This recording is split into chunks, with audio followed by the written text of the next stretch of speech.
Come in. Welcome. Welcome to Mystery Theater.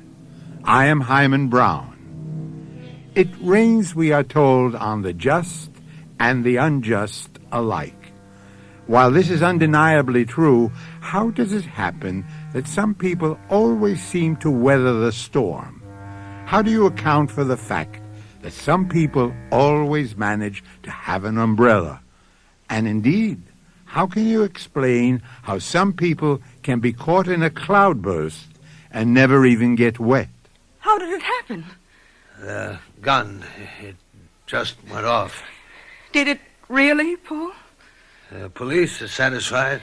In whose hand was the gun? Who was holding it? Who was pointing it? Who pulled the trigger? Did you kill him, Paul? Tell me. Yes, I killed him. But you knew I would kill him one day. For you.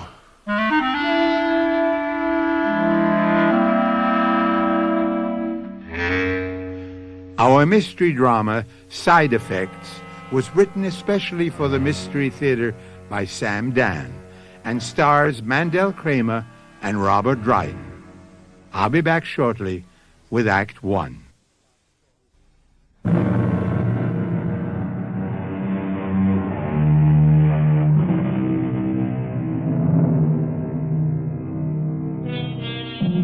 Our grandparents were delighted by the writings of a man named Peter Findlay Dunn, who called himself Mr. Dooley.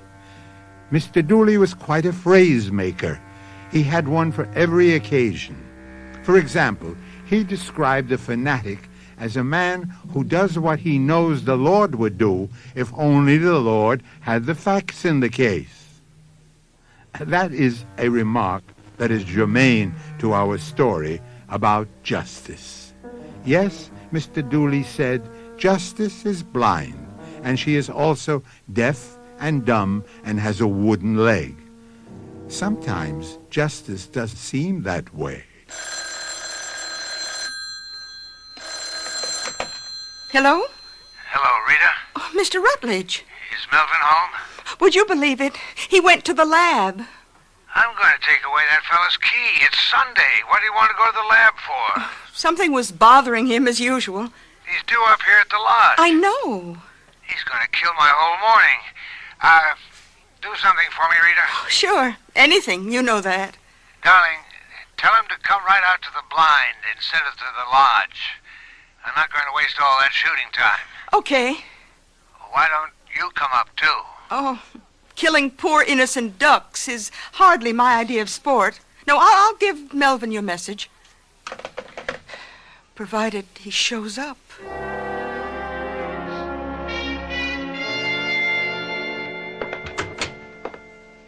Melvin? You were supposed to be up to the lodge with Mr. Rutledge this morning. Melvin, what's wrong? No, I know all about it. Well, why on earth did you go into the lab this morning? This is Sunday. I'll drive your car up. You didn't answer my question. Why did you have to go into the lab this morning? Scott called me. Scott? Mm-hmm.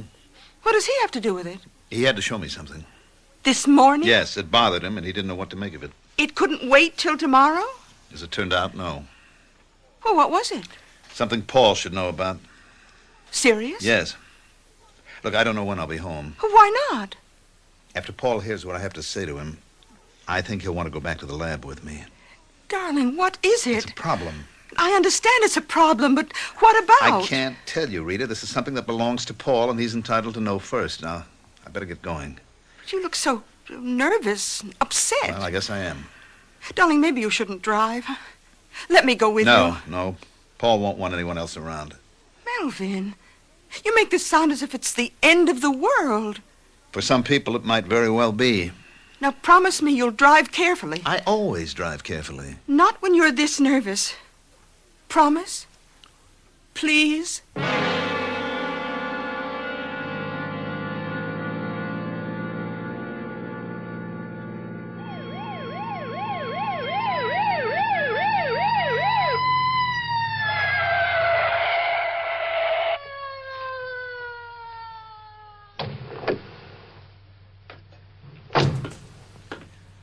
I see your license, please? Oh. Oh, it's you, Mr. Raeburn. What are you trying to do, kill yourself? I might as well. I'm as good as dead now. What? What'd you say, Mr. Raeburn? Oh, nothing. You know how fast you were going? I had your clock back there at 87. Oh? The car isn't built to take that, especially your tires. Yeah, I should have known better, Sheriff. You know, you shouldn't be driving. No, I'm all right now. Yeah? Yeah, it was just a temporary... Temporary what? Whatever it was. It's all over now. I don't think you're feeling No, well. I'm fine. I'm just fine. No, as a matter of fact, I'm not going to let you drive. Look, I have an appointment at the lodge with Mr. Rutledge. He's expecting me. I'm only trying to save your life. I'm late. Very late. I'm supposed to meet Mr. Rutledge and do some duck shooting. You? In the state you're in, you're going to do some shooting? Look, Sheriff, all I did was break the speed law. Now, the penalty for that's a fine. Tell me what I have to do to pay it, and I'll be on my way. All right, give me your car keys. Now, wait a minute. I'll send someone back to pick up your car. I'll drive you to the lodge myself. Oh, didn't lead him enough. What's that? Keep it quiet. Oh, Melvin, hop down in here and keep under cover. What kept you? I brought you the 16. You say the 12 hurts your shoulder. Paul. Hey, look up there. Now, if they'll only sweep around, I'll let you have the first shot. Besides, I almost got my limit now. Look at that bag. Paul. They sure kept Boulevard busy retrieving. It's a good dog. Look, Paul, I don't know how to say this. Pick up that gun. You can bag at least 3 of them. Well, what are you waiting for? Get ready. I don't want to get ready. I don't want to kill anything. I hate this stupid, vicious massacre of innocent creatures. This is too good to miss. 2 of them. Go get them, Boulevard. After 'em, boy. So, you hate duck hunting? I hate all hunting. That's interesting. You pretended to like it just to please your boss. True? Yes, it's true. But now you don't have to pretend anymore. Now we got a winner. Now that Alderaan has taken off. Now that you're going to be rich, you don't have to butter up the boss any longer. Is that it? Why did you come? You could have phoned and said no. Paul, we have to have a talk. On Sunday? I understand you actually went into the lab this morning. Is that true? Yes. What am I going to do with you, Melvin? You refuse to behave like a rich man. Are you going to be a little insecure chemist for the rest of your life? I'm not going to be rich, Paul. What do you mean you're not going to be rich? Do you know what your royalties in Alderaan will amount to? Paul, Alderaan has to be recalled. What do you mean? I'm still in a state of shock myself. Just tell me. It simply isn't ready. What do you mean it isn't ready? Some of it, not all of it. But here and there, a batch of it breaks down into... It's a complex chemical. All right, come to the point. It's basically a fatty acid that can be fatal. All right. Let's not panic. What you're telling me is that we have a batch that for some reason was improperly formulated. No, that's not what I'm telling you. I'm saying that we can get a batch, a run, whatever, 5 to 10% reacts in a completely unexpected fashion. And it can produce deadly results. Now look, Melvin, the government tested our product inside out. It passed with flying colors. It's okay. The doctors are screaming for it. It's been hailed on all sides as the antibiotic of the future. This morning I got a phone call from Jerry Scott. He was at the lab. Why? He's ambitious. He's conscientious. He was checking out some studies on the computer. He simply couldn't comprehend the readout, so he called me and I came over. Right out, I knew what it was. What was it?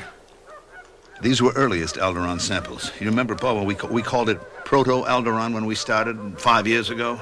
Yeah, so? Well, I found faint traces of fatty acids then. But that doesn't have to mean that we're going The to... samples we submitted to the government were later ones. But that was a different Alderaan. No. It was the same. We just sent the newer samples, that's all. And they passed. But now those same acids are showing up. What's the percentage? I told you. Between 5 and 10. And what are you suggesting? Take it off the market and bring it back into the lab until it's foolproof. Who knows about this? I do and you do. What about Scott? Well, he knows that he's getting confusing data on the computer, but he may not be aware of what it means. Not yet. You told no one else about it? No? Not even Rita? No, not even Rita. Paul, we're going to have to take it off the market. We can't take it off the market. Look, I just told you. No, let me tell you. I went for broke on Alderaan. I sunk a fortune into it. It's what I needed to save Rutledge Drug, which has been in my family for 150 years. Paul, Alderaan is not Now, you ready. better listen. The orders are coming in. They're pouring in. Rutledge Drug is going to make millions, and so are you. I don't think you understand. I'm still talking. I was very good to you, Melvin. I appreciate that. You were knocking your brains out as a teacher. I took you on. I paid you real money. I know what you did for me. Do you? Do you also know that I saved your marriage? She's full of life, that Rita. She likes fun, parties, travel. She was in a rut as a schoolteacher's wife, ready to walk out. Well, wasn't she? Suddenly, you tripled your salary. You started to get around. You became an exciting, important guy. So, you owe me something. Paul, what are you suggesting? We're in the clear. Didn't you hear what I told you?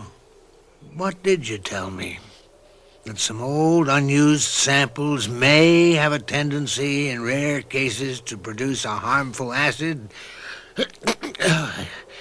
On account of you, I'm sneezing. Paul, are you saying that we continue to market Alderaan?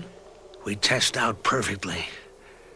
Suppose Scott hadn't been fooling around in the lab today. This would never have come to your attention. But it did. But suppose it didn't. We go on.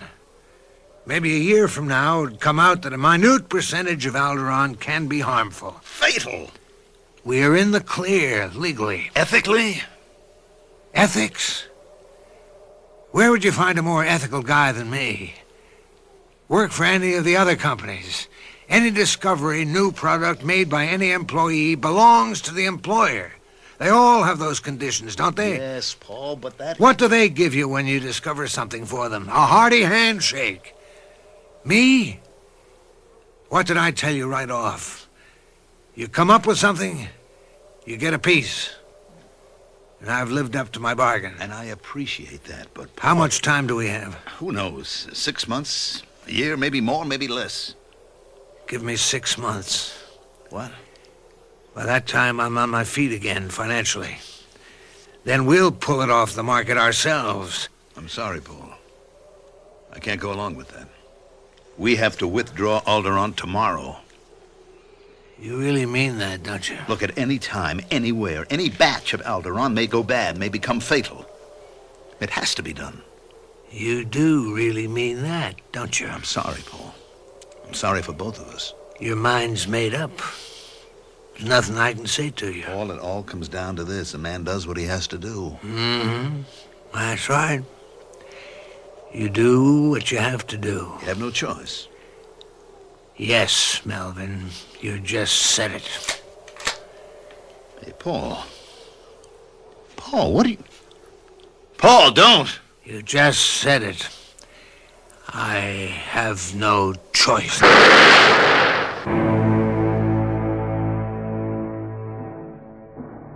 Choice.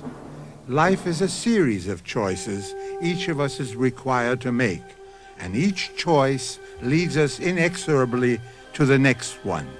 Inexorably and logically, because once we choose the pathway, we follow it to the end, wherever it may lead us. I hope you choose to remain with us for the second act.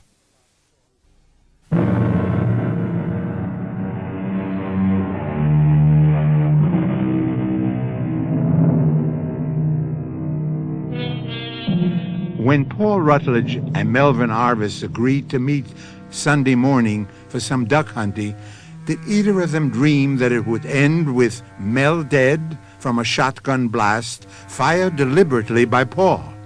Paul and Mel were the closest of friends. When they met that morning, neither of them harbored anything but the warmest feelings for each other. What is it? What do we carry around inside us? What unknown and terrifying thing that can make the calmest and meekest among us the most violent and vicious of killers? Well, now tell me what happened, Mr. Rutledge. Well, Sheriff, I'm not sure I know. I had the 12. Mel wasn't having any luck with the 16 gauge, so he said to me, "Paul, let me borrow yours for a minute." I handed him the 12. He reached for it, took it, and I guess he dropped it. He dropped it. I think he dropped it. It was just one of those things, you know. I handed him the gun and turned away so I could pick up the 16 gauge. I didn't see. The next thing I heard, the 12 gauge went off, and he was dead. An accident. Yeah, an accident. Terrible accident. It's my fault. Your fault? Yes, Nick. He didn't care beans about duck hunting. He just came up to please me. If only I... listen, I just feel awful. Nick, I'd like to go upstairs and lie down. That'd be all right? Sure. Could I ask you just one question, Mr. Rutledge? Of course. Mr. Arvin, did he seem to act in any, unusual manner? Unusual? I mean, did he seem nervous or upset or, bothered or something? No, I wouldn't think so. Well, I'll have to take the guns, as evidence. Oh, please do. I don't think I ever want to look at a gun again in my life.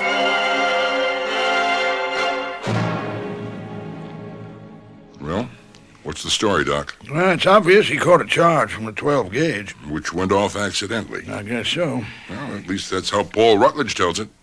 Are you implying that isn't the way it happened? Well, I don't know what I'm implying, if anything. Yes, however... Yeah. However, something just doesn't sit right. Like what? Like, for instance, he told me Mel Arvin asked for the 12 gauge because he wasn't having any luck with the 16. Yeah, so? So, here it is. Here, look at it. Smell it. See, you can see the 16 gauge hasn't been fired at all. So? Well, if he hadn't fired it, he hadn't missed anything. He couldn't have had bad luck. That would mean he didn't ask for the 12, from which we must conclude that Paul Rutledge is lying. Maybe. I asked Paul if Melvin had behaved in any unusual manner, if he seemed nervous or bothered, and Rutledge said no. Yes, well? Well, earlier I stopped Mel for speeding. He's doing close to 100. He seemed to be distraught. About what? I don't know. I stopped him on the interstate. I said, "What are you trying to do, kill yourself?" He said, "I might as well. I'm as good as dead now." He was in a very bad way. Yet, Rutledge said there didn't seem to be anything wrong with him. Well, maybe he'd recovered his composure by that time. After all, Paul was his employer. Mel might have felt that he had to maintain a certain front. Yeah, well, why should Mel have thought he was as good as dead? What did he mean by that? Yeah, sometimes people find themselves in moods, Yeah. Well, Doc, you're the coroner. Are you satisfied with the verdict of accidental death? Look, Nick, you're the sheriff. Can you bring me any evidence to the contrary?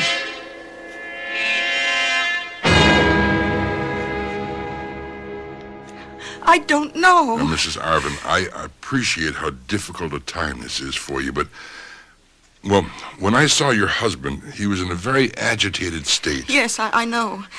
I shouldn't have let him drive up there. Can you tell me why he was so upset? Yes, he said it was...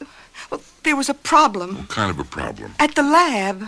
A problem that could involve Paul Rutledge? Oh, yes, very much. Well, do you know the nature of the problem? No, but he sounded so serious. You would have thought it was the end of the world. As it turned out, I guess it was. Well, why would your husband feel that his life was over? What do you mean by that? He said to me, "I'm as good as dead." I don't understand. Everything was going so beautifully. We were going to make so much money. And then, this morning, suddenly, Something awful must have happened. What? Well, he came back from the lab, and all the color was drained from his face. He was walking, talking like a man in a dream, a nightmare. Something had gone wrong at the lab, huh? Yes, terribly wrong. He went to the lab this morning, a Sunday morning.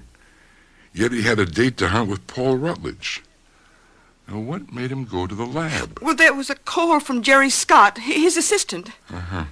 Well, how was your husband before he left the house? Oh, he was fine. Good spirits? Yes, he was a happy man. And then when he came back, I don't know what it was, but it must have been something absolutely dreadful. Your name's Jerry Scott? That's right, Sheriff. And you were in the lab this morning, huh? Sunday. Why? Well, you want to get ahead in this world. That's how you score points. And did you score any points this morning? I'm not sure. I understand you phoned Mel Arvin at home. Yes? Why?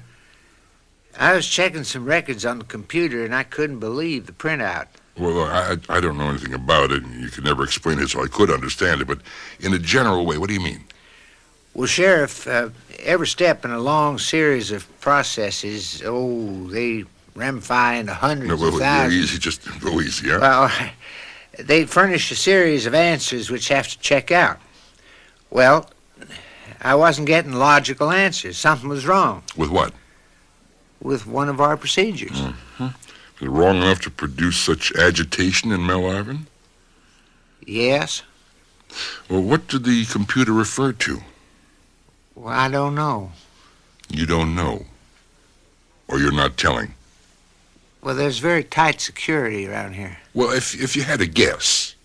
Off the record, Mm-hmm.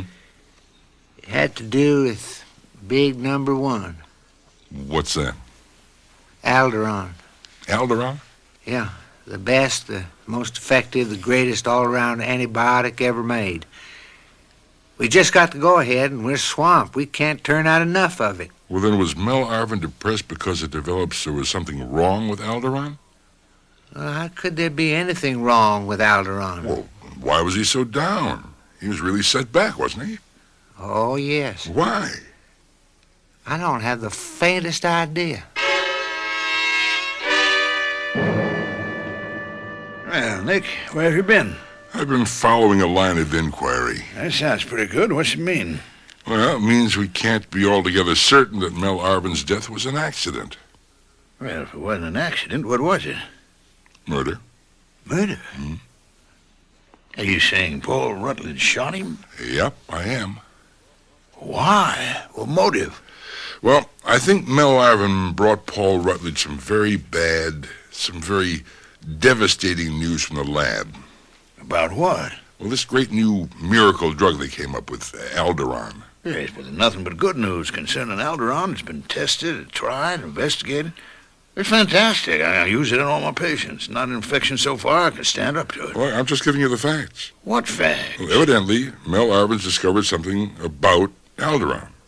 You can't tell me what? Doc, Paul Rutledge killed him. But you can't tell me why. Well, Rita Arvin and Jerry Scott say that Mel was like a man at the end of his rope. I know Paul Rutledge was lying. Well, but you have to come up with a motive. Look, you're the coroner. You're running the inquest. Call Mrs. Arvin and Jerry Scott. And then you'll get the whole sense of this thing. You'll know that Paul Rutledge killed Mel Arvin.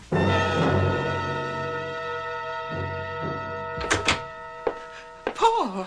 Darling, I came as soon as I could. I don't know what's the matter with me. I can understand. It's a shocking thing, Rita. Suddenly, our problem is solved. He's out of the way. I haven't loved Mel in years. But why do I feel so terrible? Well, it's natural. He was a good person. Yes, Sensitive, kind, idealistic. he was a great man.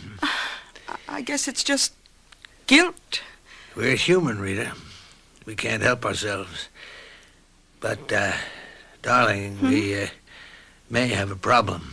Why? Has anyone from the police, that is, been here? Well, yes, the sheriff. Nick Gorgas. What do you want to know? Oh, things about poor Melvin's state of mind before he left for the lodge. What did you tell him? The truth. Yes? That Mel was highly upset, almost irrational. You'll probably be called at the coroner's inquest. Oh, will I have to be there? Yes, I'm sorry. You may have to testify. Oh, no, I couldn't do that. There's nothing to be afraid of. They're all local people. They all think very highly of me. But why should I have to testify? I don't know anything. Yes, you do. Well, what do I know? That Mel was cheerful and full of good spirits when he left here. But he wasn't. He was, if you say so. But is that what I have to say? I'm afraid it is. But why? This has to appear as a casual, 1 in a million accident. Now, if it comes out that Melvin was upset, agitated, people might ask, why did I permit him to shoot with me? And once you get questioning started, you can never tell where it'll lead. How did Melvin die? The gun went off. I know. Technically, that's the truth. The gun went off. Well, then? But who was holding the gun when it went off? Who was pointing the gun when it went off? Rita. You killed him, didn't you? Yes. I killed him. Oh. But you knew I would kill him one day, didn't you? That I would kill him for you? Yes, but what made you do it now? Was it because of the Alderon? What? I thought you didn't know about the Alderon. What else could make him run out of here like a madman? All right, I'll tell you the truth. I couldn't kill him just for you, and I couldn't kill him just for the Alderon. It needed both of you at the same time, in the same place. Now, listen. You must tell the jury that he was happy. He left directly for the lodge. He did not go to the lab at all. But Jerry Scott will tell you an entirely different story. Don't worry about it. But they'll put Jerry on the stand. You'd be surprised, dear Rita, how cheaply you can buy the Jerry Scotts of this world.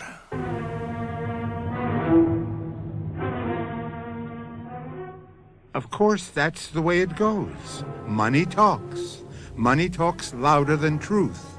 Money talks and money commands. With money, you may rewrite the past, design the present, and shape the future. But not always. Sometimes, when you think money is the supreme ruler of the universe, something unexpected happens. Money is reduced to just some soft metal and fragile paper. Mystery Theater will return shortly with Act 3.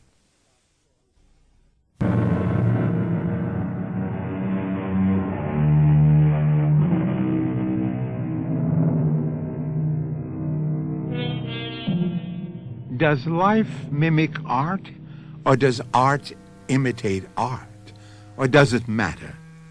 In stories, things can be suitably arranged for an author's convenience and a reader's desire. Poets, dramatists, novelists can make things happen.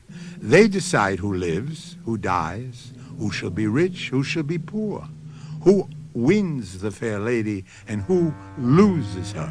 And yet, what a writer can do with a few words on paper, powerful, unscrupulous men may carry off in real life.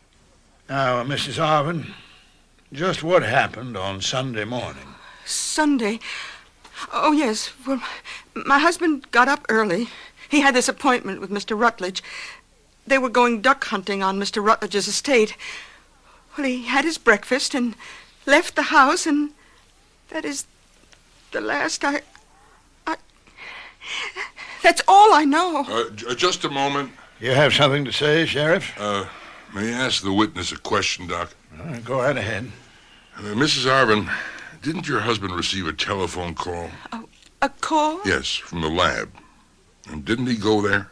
No, he didn't receive a call from the lab, and Why would he go to the lab on Sunday? Mrs. Arvin, when I spoke to you, you told me that Jerry Scott had called him from the lab.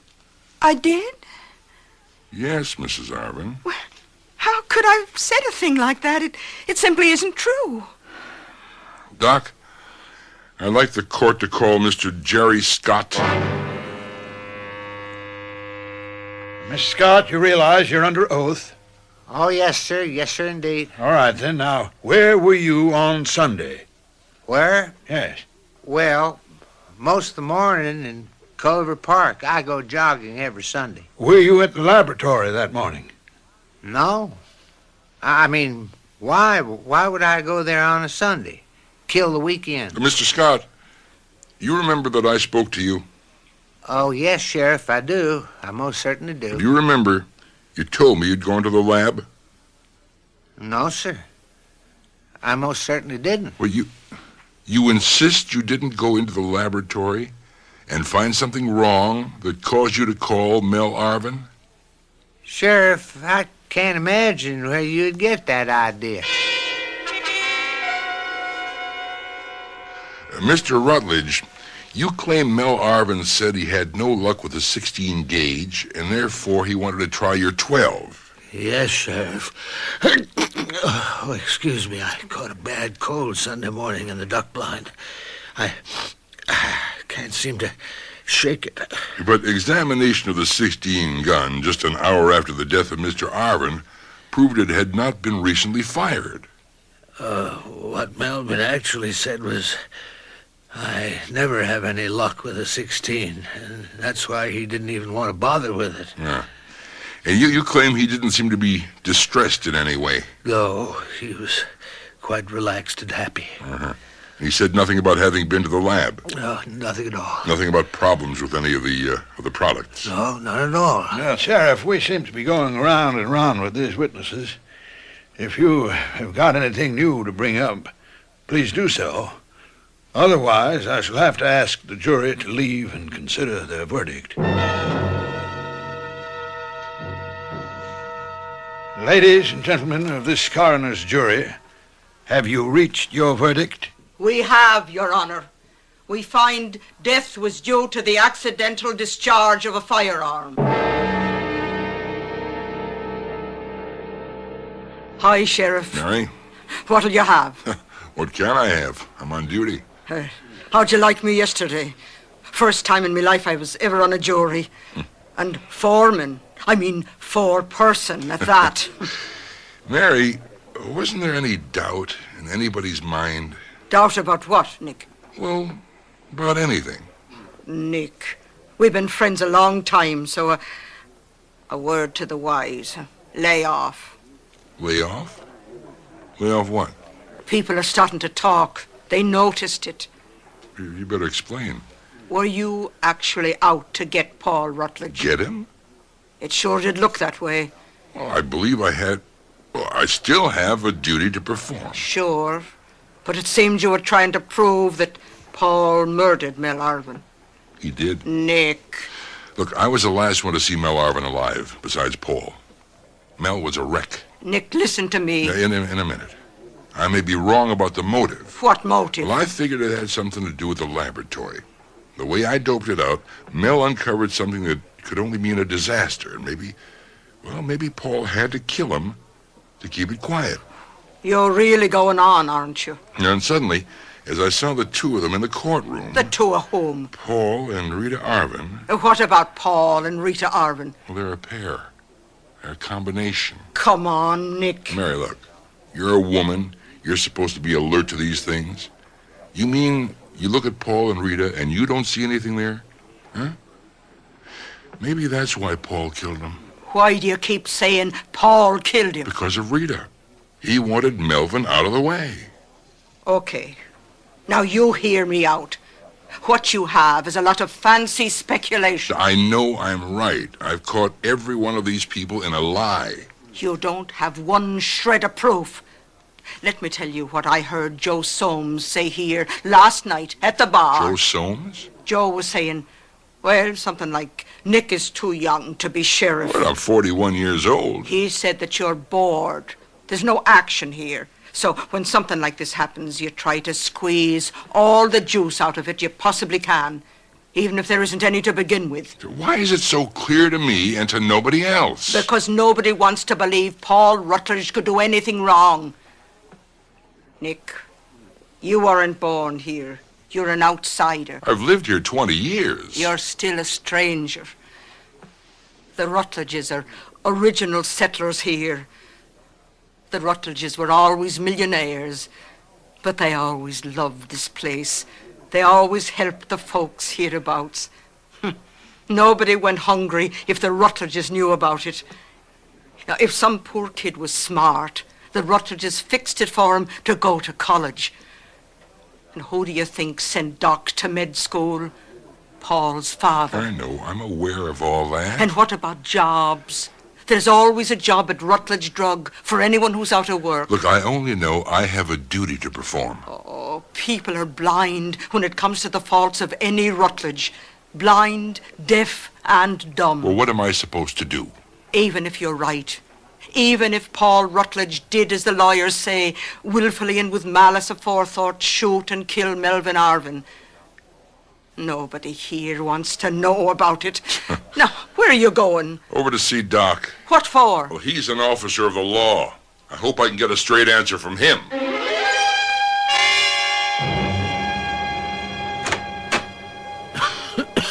Oh, it's you, Sheriff. May I come in? If you don't mind catching a cold, or worse. I don't know what this is. I can't shake it. I asked Doc to see me last night. He gave me a shot. If you ask me, I'm feeling worse. Oh. Well, I went over to see Doc. They told me that he'd be here. Yeah, in a minute. He's on his way.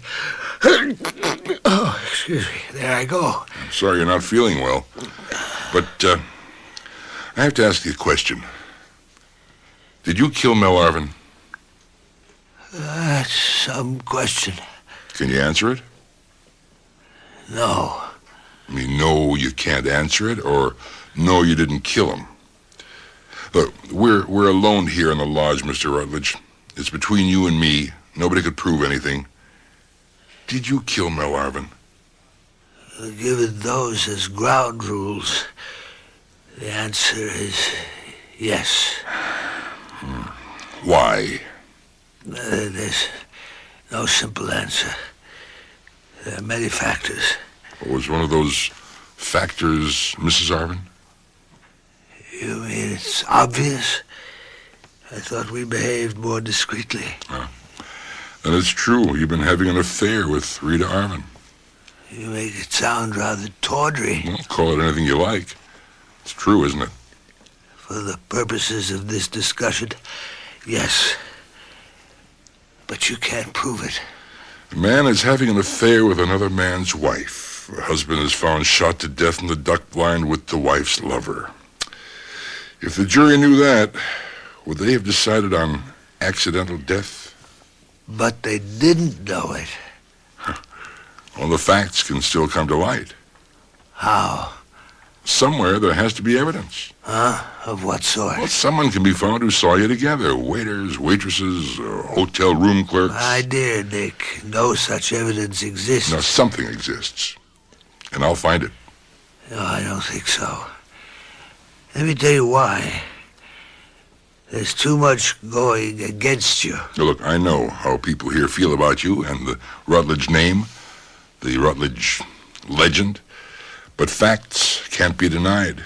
You will only succeed in making yourself thoroughly unpopular. That's not important.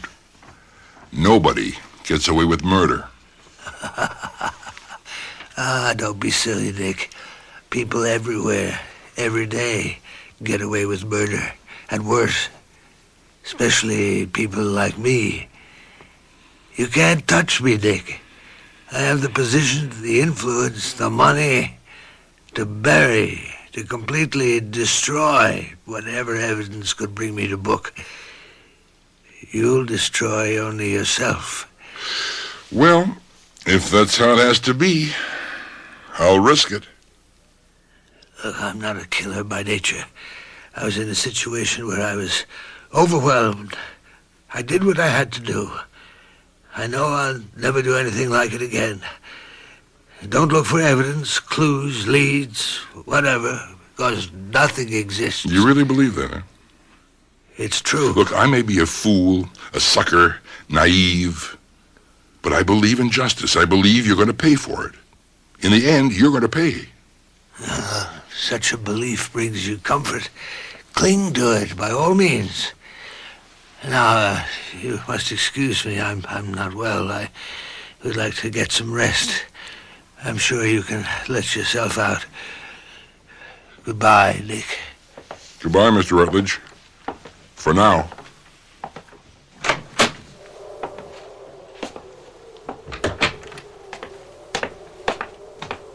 Hello, Nick. What are you doing Oh, here? Doc. I was just leaving. Nick, forget it, will you? There's nothing you can do, and besides, you could be wrong. No, I don't think I'm wrong. Look, it was the wrong time to bother him now. He's not feeling too good. What's the matter with him? Well, he picked up this bad respiratory infection. Well, why didn't he answer the bell? Maybe he's asleep. Ah, he was just down here talking to me. Yes? Well, he knows I'm coming. Hey, Paul! Paul, you in there? Hey, door's locked. Oh, Nick, that window there's partly open. Do you think you could climb in and open the door for me? Okay. Hey, Doc. Yes, what is it, Nick? You better get inside fast. He's just lying here on the floor.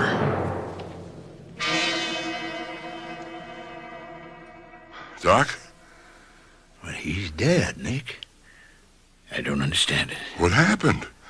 Just a minute or so ago, I won't know for sure till I do an autopsy, but I was here last night. He had a fever, and I said, well, let me give you a shot. And I did, and he fell asleep. He seemed to be relaxed and breathing much better. As a matter of fact, I said to myself, wow, that's sure some miracle drug. What is? What I gave him. His own medicine. Alderon.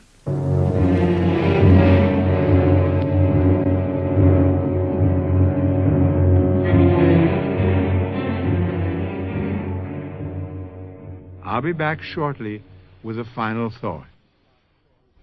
The name of our story is Side Effects. And what is a side effect? Quite simply, in human relationships, whatever you do, no matter how noble your intentions, there is a side effect, a penalty. You build a road, it enables people to move freely, to live better, but it pollutes the air. Well, you can't have everything. Our cast included Mandel Kramer, Bob Dryden, Bryna Raeburn, and Joe Silva. Associate Director, Marlon Swing. This is Hyman Brown, Producer-Director, inviting you to return to our Mystery Theater for another adventure in the macabre. Until next time, then, pleasant dreams